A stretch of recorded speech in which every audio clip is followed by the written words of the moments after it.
Hello guys, ఈరోజు ఒక జీవిత సత్యం మాట్లాడుకుందాము. మన లైఫ్ అంతా కూడా వాళ్ళేమనుకుంటారు, వీళ్ళేమనుకుంటారు అని బతికేస్తూ ఉంటాం అనమాట. మనం జీవించాలి, మన లైఫ్ ఇలా ఉండాలి అని అనుకుంటాము. కానీ ఎక్కడో చోట ఎవరో ఒకరు సొసైటీలో వాళ్ళ జనాల కోసం మనం మన లైఫ్ని సాక్రిఫైస్ చేసుకుంటూ ఉంటాము. అంటే ఒక బ్యాక్ స్టెప్ తీసుకుంటూ ఉంటాం అనమాట.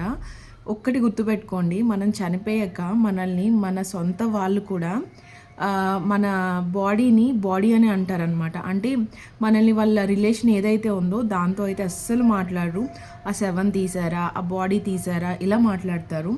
అండ్ మీ ఫ్రెండ్స్ ఎవరైతే ఉన్నారో అప్పటి వరకు మీతో తిరిగాక కొన్ని రోజులు ఇప్పుడున్న సోషల్ మీడియా లైఫ్కి ఇన్స్టాగ్రామ్లో, వాట్సాప్లో రెస్ట్ ఇన్ పీస్ అని కొన్ని రీల్స్, కొన్ని ఫొటోస్ పెట్టుకొని కొన్ని రోజులు బాధపడతారు. అలానే ఇంకా మీ ఫ్యామిలీ ఏదైతే ఉందో కొన్ని రోజుల తర్వాత వాళ్ళ లైఫ్ కూడా ముందుకు వెళ్ళాలి కదా. సో వాళ్ళు కూడా స్లోగా బాధ నుంచి బయటకు వచ్చేస్తారు.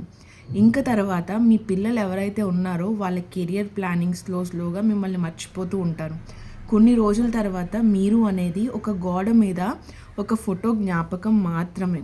మిమ్మల్ని ఒక టాపిక్లో తీసుకొచ్చి పలానా ఉండేవారు అయినా చనిపోయారు, లేదా ఆమె ఉండేది చనిపోయింది అని చెప్పుకుంటారే తప్పితే దీంట్లో మిమ్మల్ని ఇంకా ఏం పోర్ట్రే చేసేది కానీ ఇంకేం ఉండదు.